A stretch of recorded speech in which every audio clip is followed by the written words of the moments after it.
Hello and good morning, BB. How are you doing today? How's it going? Absolutely fantastic. Very excited to talk with you because you just have this way of creating amazing stories, not just for the young adult readers, but even me, the adult. I mean, this book is really for everybody.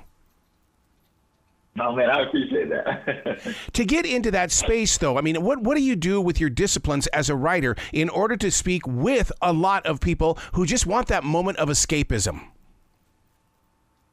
Honestly, I just try to write the best book I can. I try to keep, being around kids, kind of keep that kind of childlike joy and wonder about you, and that kind of keeps you feeling young. When you feel young, you can write, kind of fun stuff. So that's my only thing I can say on that. Well, let's talk about this book cover. This is Hollywood. I mean, this book cover itself. I want bookstores to not just put it on the shelf. I want them to turn it so we can see the book and go, "Whoa, what is this all about?" Yeah, we got really lucky with the book covers, man. We got two great artists, one here in the United States and then one internationally. She's based out of the UK, and they make this the most beautiful covers. They're really eye catching, and we couldn't have got more lucky. I'm really grateful. So when you have a character like Amari and you marginalize Amari, how, what I love about this is that everybody can relate with it. It's like, oh, this book could be about me. Yeah, definitely. I think, with Amari, she's constantly in situations where she's kind of like the other. And I think we've all been, everybody's been in a situation where they weren't like the people around them. They, walk in a room like, man, I'm kind of different than everybody else here, Yep. And I think that's just a little experience everybody has. And so I think just kind of showing how she deals with that and how she goes through that and learns to find her voice and her self-confidence. I think I think it's a powerful story.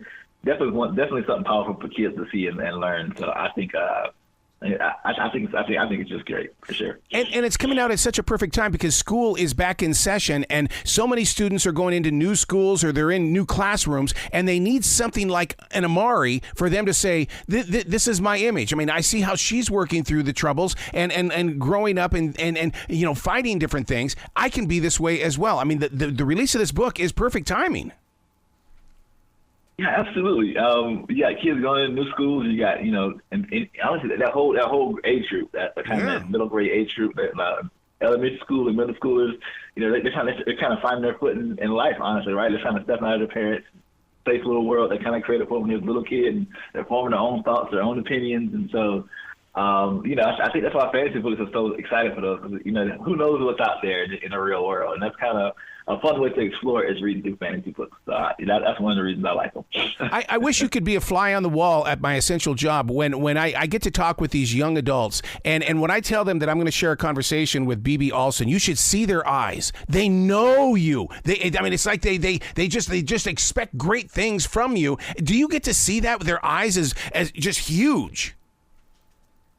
Yeah, I mean, having younger readers is probably the best age. I know probably other type of authors might disagree and say that others are the best, but I think kid readers are probably the best. They're the most genuine. They get the most excited. They send you these amazing letters and emails and messages, and so I love them. They're amazing.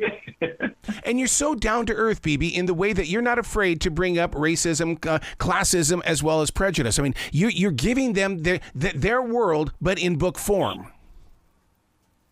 Yeah, absolutely. I think, like we were saying, the idea of otherness is something we've all experienced. We see it play out in our everyday lives and as adults, right? You see it in like class and religion and political beliefs. There's so many things that divide us, and so. I think learning to treat people who are different than us, that's one of the big lessons I hope they get from the book, is to treat people who are different. They're still people, right? There's still things about them that make them human and worth loving and getting to know. And so I hope that comes through in the book. Yeah, it does, because Amari even though Amari is the chosen one, it's not an overnight sensation chosen one. I mean, you allow us to experience the journey, the challenges, and the changes that Amari goes through. Yeah, absolutely. I think that's what makes any book fun is seeing the journey, right? Seeing where they started when she's kind of this insecure girl who's down on herself and doesn't know quite know where she fits in the world, and then see how she gets to the end of the book and the end of the series, and she's like, she found her voice and she found her confidence.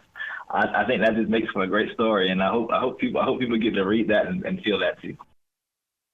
With you being a part of a trilogy like this, was this something that you saw from day one, or did you have to use great continuity in the way of saying, I've got to make this work, it's all got to balance out, oh man, I've got to go back and read my first 2 books?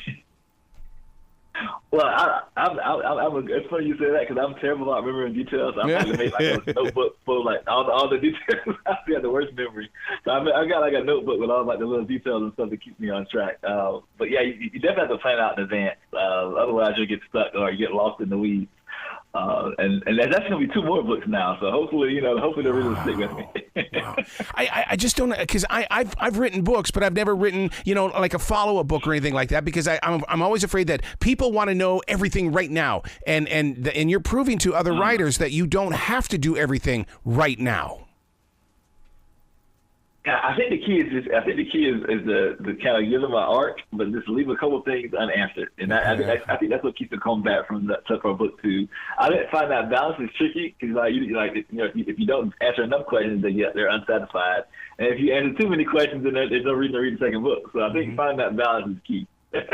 Well, one of the reasons why my wife, who is a school teacher, loves reading about Amari is that she's always telling me there are Easter eggs in there. I'm not going to tell you where they are. You've got to find them yourself. And it does. It puts me on that page to where I'm always very interested on where you're taking me as that author. Yeah, definitely. I think I like having little jokes just for that only adults will get. Like there's a tax joke I think in the first book. Like I don't think many kids are gonna understand a tax joke, but I know adults will get a kick out of that, and so I try to sprinkle a little something for everybody in there.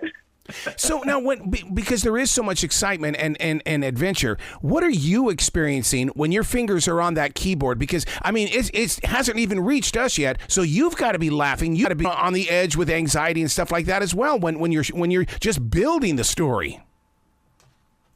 Yeah, definitely. I think I try to write a story for myself first and foremost, right? To find something that I enjoy, I think is humorous, I think is exciting, and you just have to hope that translates to the reader. And so far I've been able to do that, and I hope that comes across in the story. If that moment comes when you get that phone call from Hollywood, would you make this an animation, or would you have real people acting out the part of Amari? Well, that's funny because Universal has the rights right now, and I know they want to do a live action, but I'm totally open to animation. I think it'll be amazing in animation. So this is actually going to be a big year as far as movie plans. So hopefully we'll know something concrete real soon. Oh, I hope so too, because you've definitely got that. But when you relinquish your story to Hollywood, though, I mean, do they get to change it, or it has to stay 100% yours? Oh man, well, once you sign it over, it's kind of theirs to do what they want with. I mean, the most you can do is kind of like just try to find people who kind of have the same vision you have, or but yeah, once you sign those documents, it's kind of theirs to do what they want with, because they're the ones kind of putting the money and the investment into it. So it's really important to find people who share the same vision, and honestly, I'm cool as long as the heart of the story is there. They can change the details as long as the heart is there. I think readers will be happy too. What is your daily writing discipline? I mean, I have to be up at 7 a.m. every day to put my pen to paper. What is your discipline or writing time? Oh, definitely. I definitely have to do it first thing in the morning, because if I wait till the afternoon, I'll start to get sleepy and distracted. It's nothing I get done. So if I don't do it first thing in the morning, it's a lost day for me. I'm there. Do you start off with the writing instrument, or do you go right to the computer? Well, a lot of times I'll get my cup of coffee first, and I'll kind of play on YouTube for like maybe 30 minutes, and then I'll have to get off and start going. Oh man, BB, that cup of coffee! I'm facing a big wall today because there was this brand new brand that was on sale. I bought it, and then I realized this morning it says decaf. It's like, what did I do to myself here? No.